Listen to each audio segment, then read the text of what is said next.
오랫동안 폭염과 가뭄에 시달리던 제주에 모처럼 단비가 내렸습니다. 폭염이 한풀 꺾이고 농가에서는 한숨을 돌릴 수 있게 됐습니다. 김의근 제주국제컨벤션센터 사장 후보자에 대한 인사청문회에서 낙하산 인사가 쟁점이 됐습니다. 도의회는 오랜 사장 공백을 감안해 적격 판단을 내렸습니다. 제주신화월드의 하수 처리 문제는 행정과 사업자의 짬짬이가 아니냐는 의혹이 나오고 있습니다. 무용지물이 된 도의회가 제 역할을 할 수 있을지 주목됩니다.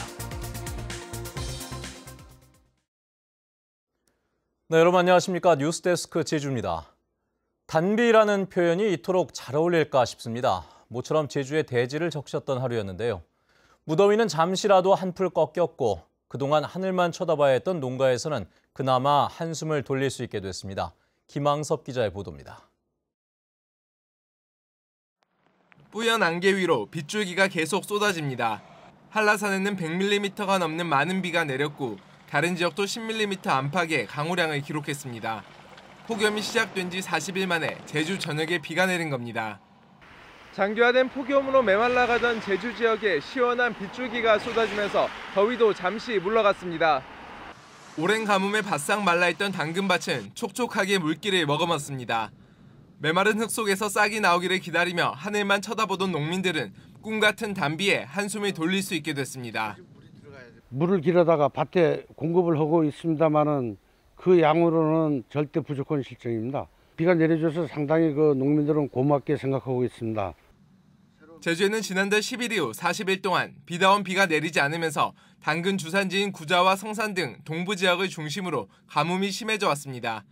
하지만 이번에 내린 단비가 제주 전 지역을 골고루 적시면서 농경지 가뭄은 어느 정도 해갈이 될 걸로 보입니다. 이번 비로 인해서 당근을 파종한 곳 같은 경우에는 어느 정도의 해갈은 될 수 있다고 판단이 됩니다. 정식하는 데 많은 도움이 될 것으로 생각됩니다. 모처럼 단비로 농가에 큰 도움을 주고 있지만 폭염이 다시 기승을 부릴 것으로 예보되면서 가뭄에 대한 농가의 불안감은 사라지지 않고 있습니다. MBC 뉴스 김항섭입니다. 제주 제2공항 건설과 관련한 공론 조사를 놓고 진실 공방이 벌어지고 있습니다. 민주당 위성곤 의원은 제주 제2공항 건설 문제와 관련해 국토교통부로부터 공항 건설에 반대하는 성산읍 주민과 공론조사를 하기로 합의했다는 보고를 받았다고 밝혔습니다. 그러나 제주도는 국토부에 확인한 결과 공론조사에 합의한 사실이 없고 제2공항 사업은 국책사업으로 제주도가 사업 권한을 가지고 있지 않아 공론조사를 할 수 없다고 해명했습니다. 김의근 제주국제컨벤션센터 대표이사 사장 후보자에 대한 인사청문회가 오늘 도의회에서 진행됐습니다. 선거 공신을 위한 낙하산 인사가 아니냐는 논란과 교수 재직 중 연구 용역 수주 전력을 놓고 날선 질의가 이어졌지만 결과는 적격 판정이었습니다. 홍수영 기자입니다. 제주국제컨벤션센터 대표이사 사장 후보자로 내정된 김의근 제주국제대 교수. 6.13 지방선거 당시 크루즈와 컨벤션 산업에 대한 여러 정책을 원희룡 지사에게 제시하며 도운 결과 사장에 내정된 것 아니냐는 의혹이 청문회 시작부터 제기됐습니다. 선거 공신 그런 임명이 아니냐는 그런 우려가 많이 있는데 이 후보자께서는 좀 이 점에 대해서는 좀 어떻게 좀 얘기하실까요? 그러나 김 후보자는 그동안 여야 다양한 인사에게 의견을 제시해왔다며 의혹 제기에 선을 그었습니다. 선거와 관련돼서 이렇게 공기관의 기관장을 임명한다는 것은 저는 바람직하지 않다고 보고요. 바람직하지 않다고 보고 제가 공정한 좀 절차에 의해서 뽑히지 않았나 이렇게 저는 생각을 하고 있습니다. 교수 재직 중 연구 용역 실적도 도마에 올랐습니다. 김 후보자가 최근 8년간 도내 기관으로부터 수주한 연구 용역이 30여 건이나 돼 제주연구원 출신의 특혜가 아니냐는 지적도 나왔습니다. 타 교수 같은 경우도 보통 3, 4건 정도 이렇게 많으면 한 5, 6건 정도 하는데 너무 많은 걸 받아가지고 어떤 특혜가 있지 않았었나 생각을 들기도 합니다. 거기에 대해서 어떻게 생각하세요? 충분히 그렇게 생각하실 수 있고요. 제가 그 해만 좀 많았지 최근에 보면 두세 건도 이제 못하고 있지 않습니까? 그래서 국제 크루즈 포럼 조직위원장으로 활동하며 컨벤션 센터가 아닌 호텔을 개최 장소로 선정한 것과 잦은 교통 위반 전력도 지적됐습니다.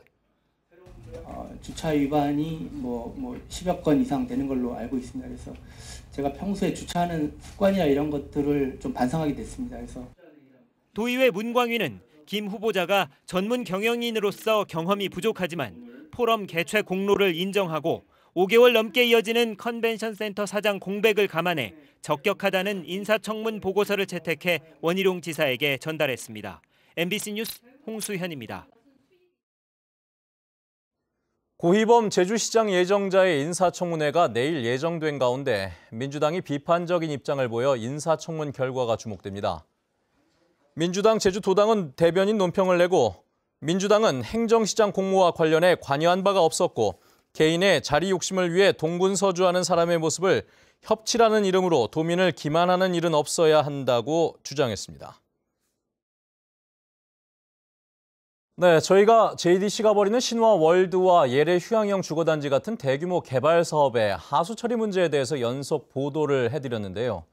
일회성 단순 사고로 볼 수 없는 구조적인 문제가 드러나 근본적인 제도 개선이 반드시 필요해 보이는 부분이 있습니다. 오늘은 이 문제를 지속적으로 취재해오고 있는 김찬년 기자와 함께 정리를 한번 해보도록 하죠. 김찬년 기자, 안녕하세요. 네, 안녕하세요. 네. 자, 김 기자가 처음 이 문제를 발견을 하고 열흘 가까이 보도를 해왔는데 처음에 문제가 불거진 건 하수관 역류 사고였었죠? 네, 제주 신화월드의 대규모 물놀이 시설인 워터파크가 지난 4일 개장했는데요. 바로 다음 날 하수관이 역류했습니다.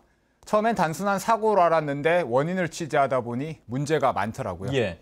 자, 제주 신화월드가 지금 60% 정도만 완공이 돼 있는 걸로 알고 있습니다. 그런데 벌써 하수관 역류가 발생한다는 것은 문제가 있다는 이야기잖아요. 네, 그렇습니다. 사업 계획대로라면 하수 발생량이 하루에 1,000톤이 조금 넘어야 하는데 역류 사고 무렵에는 2,400톤이 나왔습니다. 이런 추세라면 공사 완공 후에는 5,000톤 정도인데요. 이미 포화 상태인 대정 하수처리장 하루 처리 용량의 60%가 넘어 하수 대란으로도 이어질 수 있습니다. 예. 자, 그럼 당초 예상치보다 2배가 넘게 나왔다는 얘기가 됩니다. 그런데 여기서 의문인 것이 이 사업을 허가받을 때 분명 예상치를 제시를 하고 거기에 합당한 심의를 받게 되어 있지 않습니까? 왜 이런 일이 벌어진 거죠? 네, 그렇습니다. 그런데 취재를 하다 보니 이유가 있었습니다. 하수 발생량 예측은 1인당 물 사용량을 기준으로 하는데요. 사업 허가를 받을 당시에는 환경부 기준에 따라 1인당 333리터로 잡고 환경영향평가 심의와 도의회를 통과했습니다. 그런데 나중에 사업 변경을 하면서 절반보다 작은 136리터로 바꾼 겁니다. 예. 그러니까 이 허가를 받고 난 뒤에 수정을 해버린 거군요. 네. 그런데 취재를 더 해보니까 이 신화월드뿐만 아니라 JDC가 추진하는 다른 사업들도 1인당 이 발생량을 상당히 적게 책정을 했다면서요. 이것들도 다 나중에 바꾼 겁니까? 그 영어교육도시와 헬스케어 타운의 경우에는 아예 허가 받을 때부터 환경부 기준의 절반으로 책정했고요. 예래 휴양형 주거단지는 신화월드처럼 환경영향평가 심의와 도의회 의결을 거친 뒤 나중에 절반 이하로 다시 낮췄습니다. 예. 자, 이 환경영향평가를 받고 도의회 의결까지 거친 다음에 바꿨다니까 사실 잘 이해가 안 되는 부분이 있습니다. 그러니까 난개발 방지를 위한 각종 안전장치를 공기업인 JDC가 무력화시켜버렸다는 얘기가 될 수도 있는 건데 이렇게 임의대로 바꿔도 문제가 없는 겁니까? 네, 바로 그 점이 이번 사안의 가장 큰 문제인데요. 그 현행법상 사업 허가가 아닌 사업 변경의 경우에는 관계부서 협의만 거치면 가능하도록 돼 있습니다. 그런데 일반적으로 이렇게 큰 변경일 경우 관계부서에서 환경영향평가 재심의 요구 등의 검토 의견이 나와야 하는데 전혀 없었다는 겁니다. 결국 이렇게 멋대로 바꿔버리면 환경영향평가 심의나 도의회 절차 자체가 완전히 무시되는 거고 심하게 말하면 할 필요조차 없는 겁니다. 또 이렇게 물 사용량을 줄이면 개발자가 내야 하는 원인자 부담금도 수십억 원씩 줄게 돼 특혜를 줄 수도 있는 구조고요. 시민사회단체도 이 부분이 명백한 특혜라고 보고 검찰 고발을 검토하고 있습니다. 예. 자, 그런데 지금까지 나온 문제만으로만 봐도 이 검찰 고발 정도로 해결될 수 있을 것 같지는 않은데 관련해서 후속 대책들은 나오고 있습니까? 네, 우선 제주도는 이번 사태에 대해 JDC가 벌이고 있는 사업 전체를 전수조사하고 있고요. 관련 규정도 손보겠다고 밝혔습니다. 제주도 의회는 JDC뿐만 아니라 최근 논란이 되고 있는 대형 개발 사업 전반에 대해 변경 허가 과정을 들여다보고 있고요. 문제가 드러나면 감사위 감사 요청과 검찰 고발을 하겠다고 밝혀 조사 결과를 좀 더 지켜봐야 될 것 같습니다. 네. 자, 김 기자가 앞으로도 이 부분을 꼼꼼하게 살펴서 후속 보도로 이어갔으면 좋겠습니다. 오늘 수고 많으셨습니다.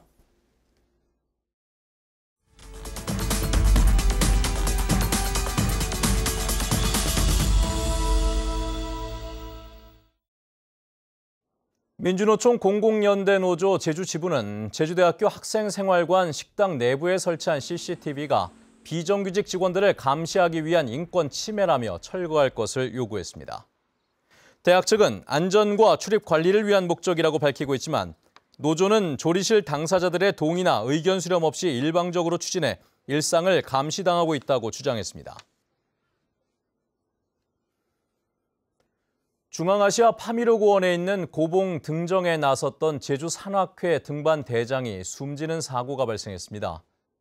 대한산악연맹 제주도 연맹에 따르면 해발 7,100m 높이의 레닌봉 등정에 나섰던 제주산악회 등반대장 44살 양찬호 씨가 지난 13일 고산병 증세를 보였고 대원 2명과 함께 하산하던 도중 숨졌습니다.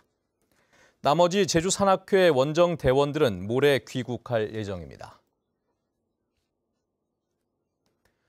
오늘 새벽 4시 50분쯤 서귀포시 색달동에 있는 쓰레기 위생 매립장에서 불이 나 매립장 폐기물 160여 제곱미터를 태운 뒤 2시간 만에 진화됐습니다.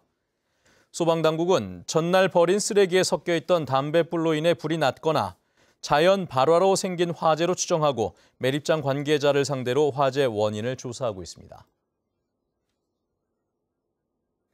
제주지방법원 제2형사부는 단란주점 여주인을 성추행하고 폭행한 혐의로 기소된 60살 강모 씨에게 징역 1년 6개월에 집행유예 3년을 선고했습니다.